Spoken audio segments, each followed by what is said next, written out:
Hey guys, hope everybody is doing fantastic.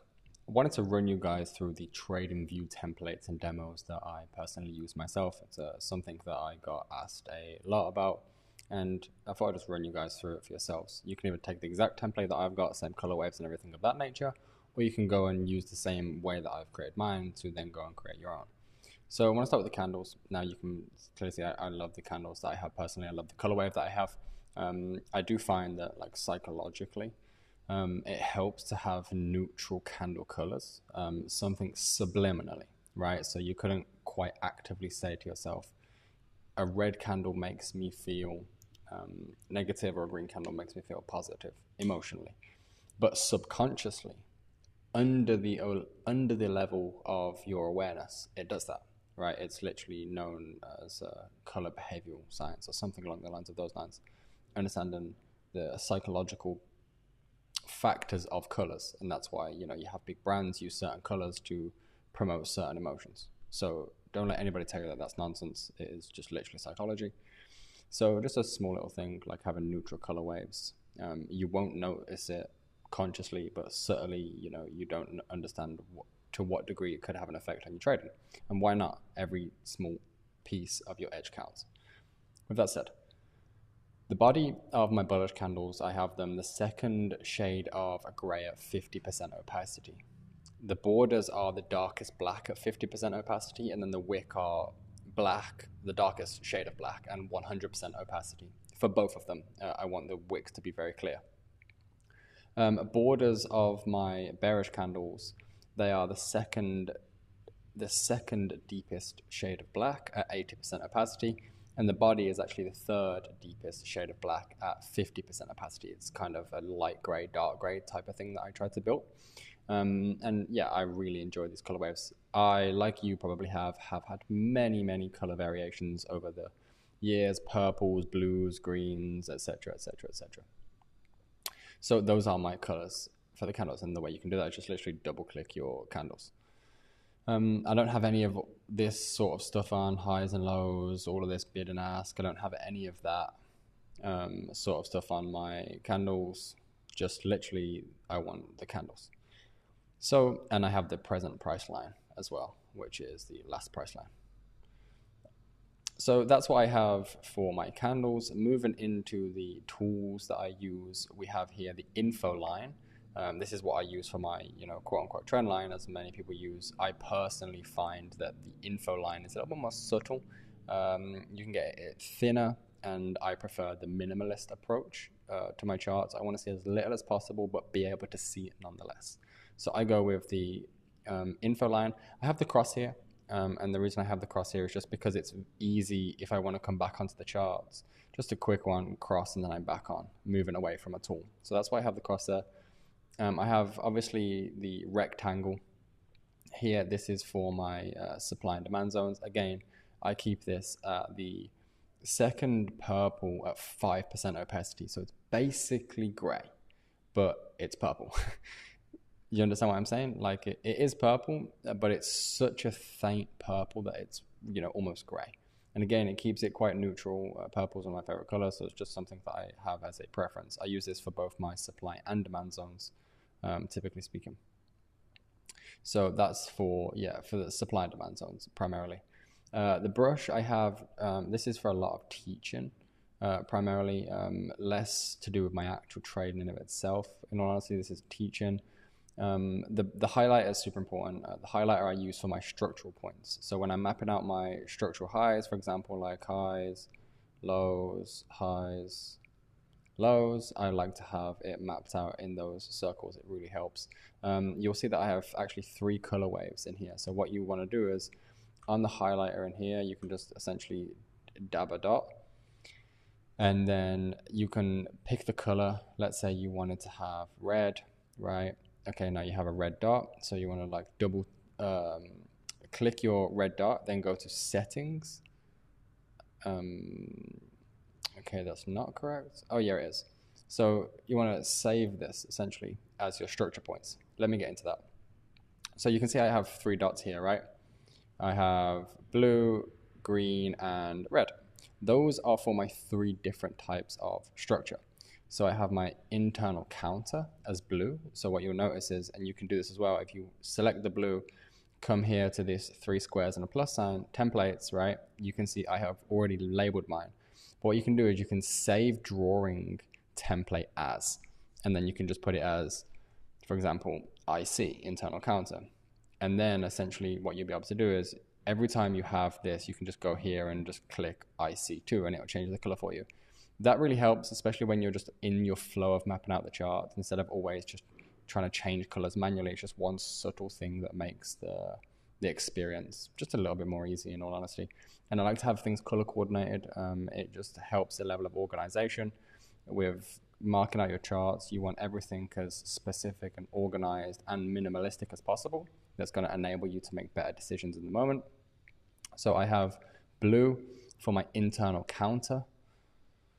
I have green for my internal pro trend. And then I have red for my swing structure. I have red for my swing structure. Moving on to the speech bubble here, which you can see present right here. This is just essentially things when you're going and doing case studies or anything of that nature, really. You want to make a note. For example, you took a trade yesterday. You want to just add some notes onto your actual trading view, as opposed to in your journal or whatever it is. It's just something that I use predominantly for case studies. End of the day finishes, I want to go through and review price action. I'll essentially build the case study here on TradingView and then take screenshots, take it over to a software where I can go deeper into details. So yeah, what you essentially want to have here is this speech bubble right here, which is, if you come down to this one here on text, it's call out, right? And then you're just going to tap it, and usually yours is not going to look like mine. It's going to look like some other color. So what I have is the, again, second variation of gray, 25% opacity, and yeah, and then I have the text here as black. You can change obviously the size of your text in here, but I have mine set at 14. And yeah, pretty much that's all there is to that. Yeah, essentially to use it, just double click it, you'll have your text, and then you can just say like, took a trade here, right?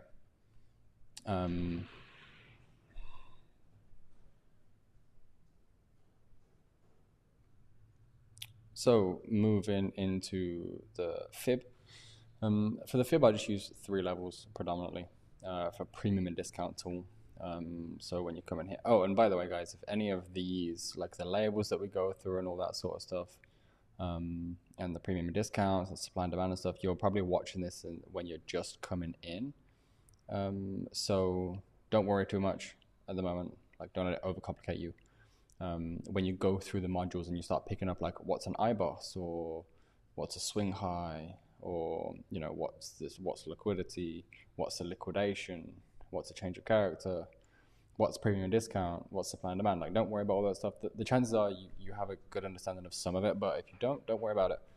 You can always come back and revisit this lesson after each example and start implementing the things to your trading view things. So yeah, premium discount tool. This is essentially what I use to map out the highs and lows of a trading range and understanding whether price is in premium and discount. So it's very simple. You just take the Fibonacci tool here. You'll draw it out, and again, yours will not look like mine. Yours will have all these random settings on, and it will be like colorful and yellow and pink and purple and all of those ugly colors, right? What you want to do is you want to come in by double clicking on your Fibonacci, unticking everything to start with, and then just reticking and just implementing 0. So what I can do is I can tick this here and I can change the value of it to be 0.786, and then you'll see that it puts it in at the 786 point here, and then I can untick it to show it, etc., etc. So yours will have all of these random numbers and colors and stuff that just represent essentially the Fibonacci. What you want to do is remove them all. Stick with 0, 0.5, and 1, and then I personally have mine black and 40% opacity. I have gray third variation at 100, and then gray third variation at 100. So it just basically separates it between dark gray, light gray, and then these kind of like black lines in the middle. So the middle is the equilibrium, the high is premium, and then the discount, essentially. So that's pretty much sums up the fib tool. Moving into the path here, and again, this is something predominantly for educational purposes. It's just the path tool, but what you can do is you can still use it. It'll allow you to forecast certain things, right? So if we just come over to the charts here, and we can see that prices, looking at something like this, let's just say, for example, have a bunch of liquidity building up.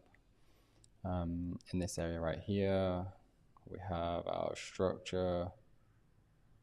Yeah, it's looking something like this.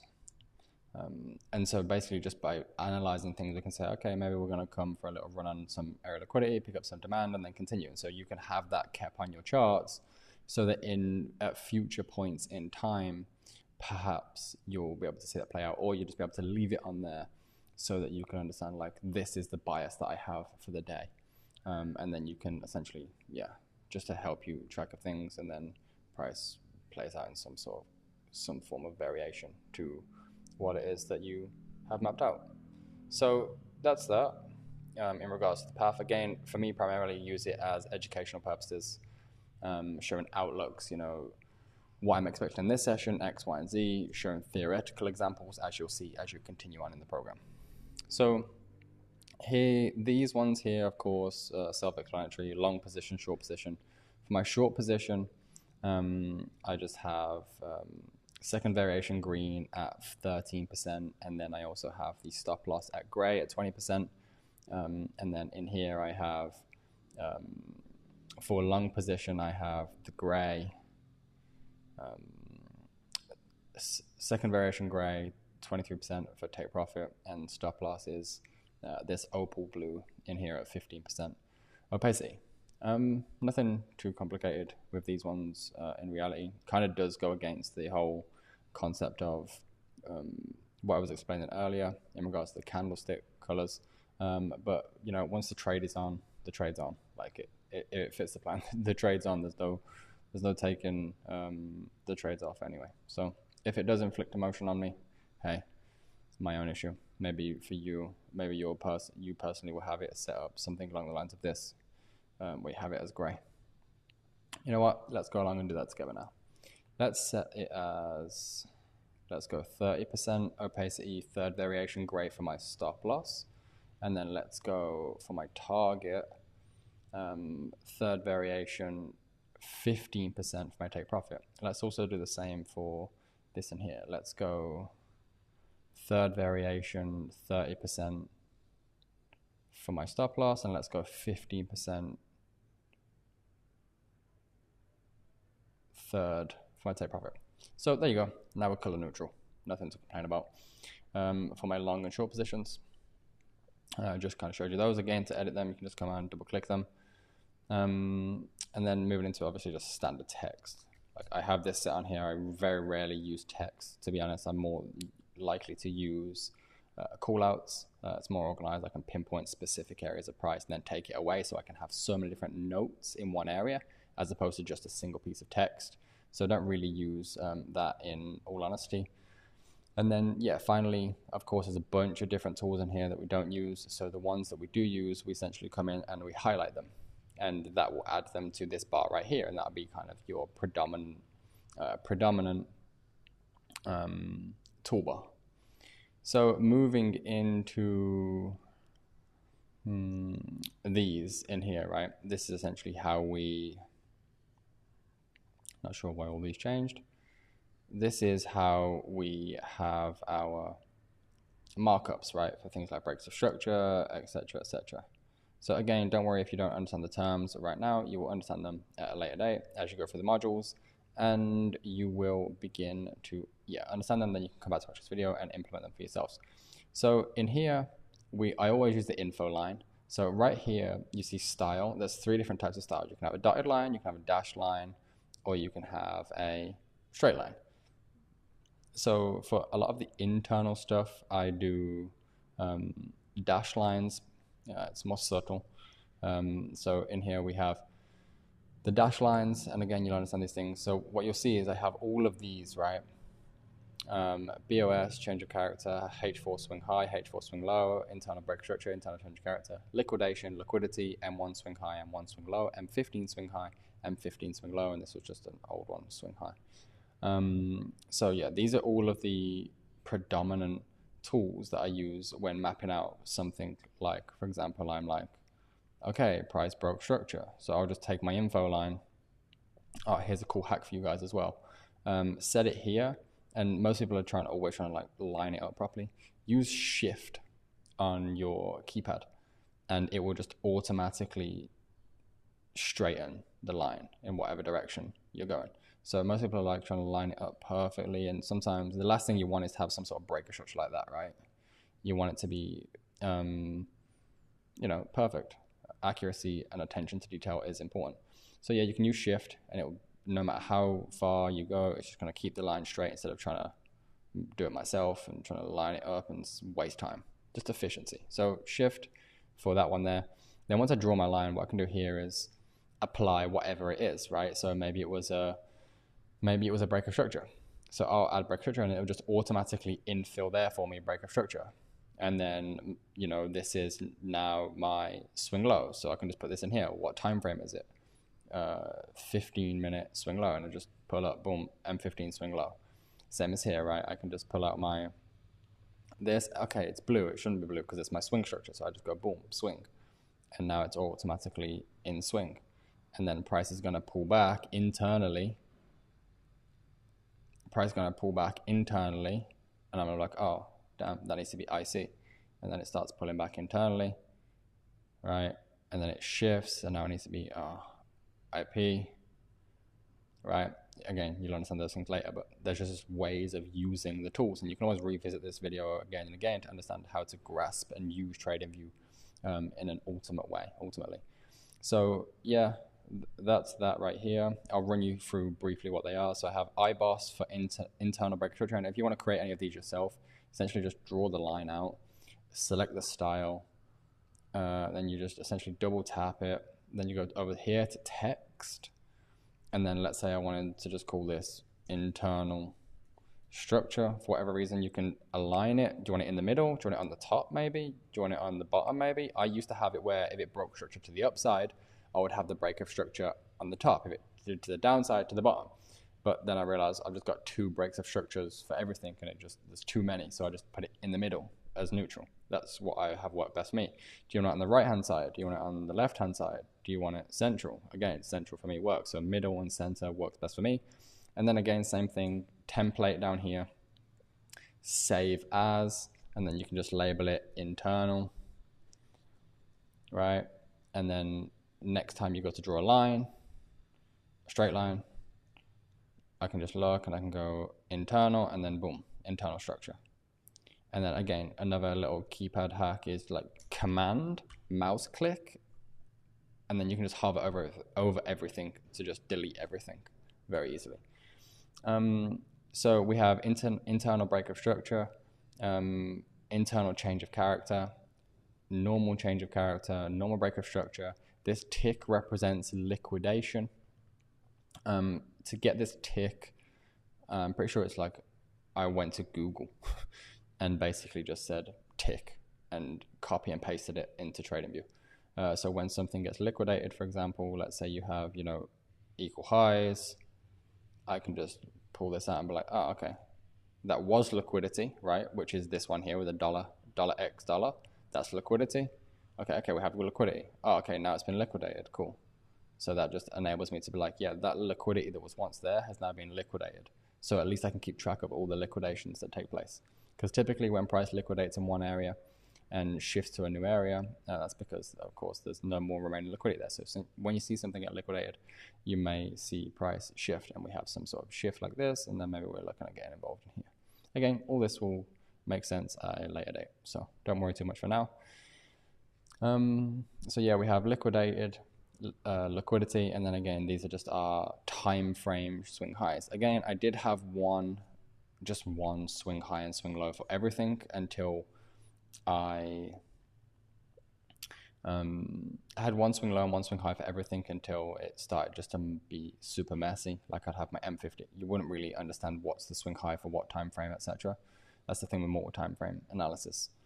So yeah, pretty much. Oh, final thing is in here, I have this magnet, right? I have a weak magnet. Don't use strong magnet. A weak magnet. And what magnet allows me to do is, especially when I'm mapping out my structure points and things, notice how it gravitates and sticks perfectly when I get in and around areas, but I can also take control of it myself, right? I can still take control of it myself. And again, the way to take control of it, just move it around and you'll see that it gravitates to things. But the way to essentially that happens is through magnet. Like if I didn't have magnet on, I could go anywhere and it wouldn't gravitate. And so the thing with that sort of stuff is like maybe you wanted to draw a straight line, but actually you didn't quite get the wick, right? You didn't quite get it perfectly. You tried to draw it yourself. Maybe you did something like that, and in reality, that's not it. Or you tried to put it there, and it didn't work. It's not exactly. And again, attention to details. These small little intricacies that just make the experience better and easier for you guys to manage. So, weak magnet just enables me to make sure that I'm getting the highs and the lows correct that I want. So, for example, I want this high right here. Like price is just going to gravitate toward it and just pick it up for me. Instead of me having to try to do it myself again. In here, I want this low. It's perfect, right? I want this low, and then I can just move it as well. I want this low. Cool. And then the second one, we can just shift. So I can just have like, there was a liquidation. Awesome. Implement this. I wanted, now I want to map this out as some sort of low. Instead of trying to come down to it, and look how price the trading view just picks it up for me, locks it onto it, and I can just boom, draw. And now I have the low perfectly. So it's just something that makes it easier for you. And yeah, highly recommend that. Yeah, so those are the predominant things that I use. The measure, not really. Sometimes I have pip ranges and stuff like that, but nothing really super important. Obviously times down here, wherever you are in the world. And then obviously this in here, these are kind of just how to organize your pairs. So you can delete pairs, of course. You can add pairs. You can create your own areas. For example, I have my pairs. I have cryptocurrencies. I have indexes, which are a little bit messy because obviously I was moving things around. But you can just kind of organize things, right? It's organization. Biggest thing is that trading is a business. Trading is a business. So organize everything in trading, structure things, organize things like you would for a business, like you would for your job, right? It's no different. Organized traders do better. Organized people do better, period, in the world. So organized is a very important value to me. And again, I'm not perfect, but I try to do these things. So I hope that helped. A little trading view tutorial. Of course, we have time frames and stuff up here. I hope that helped allow you guys to go now and apply all of these things to your charts for yourself. And if I missed anything, just let me know. Awesome, guys.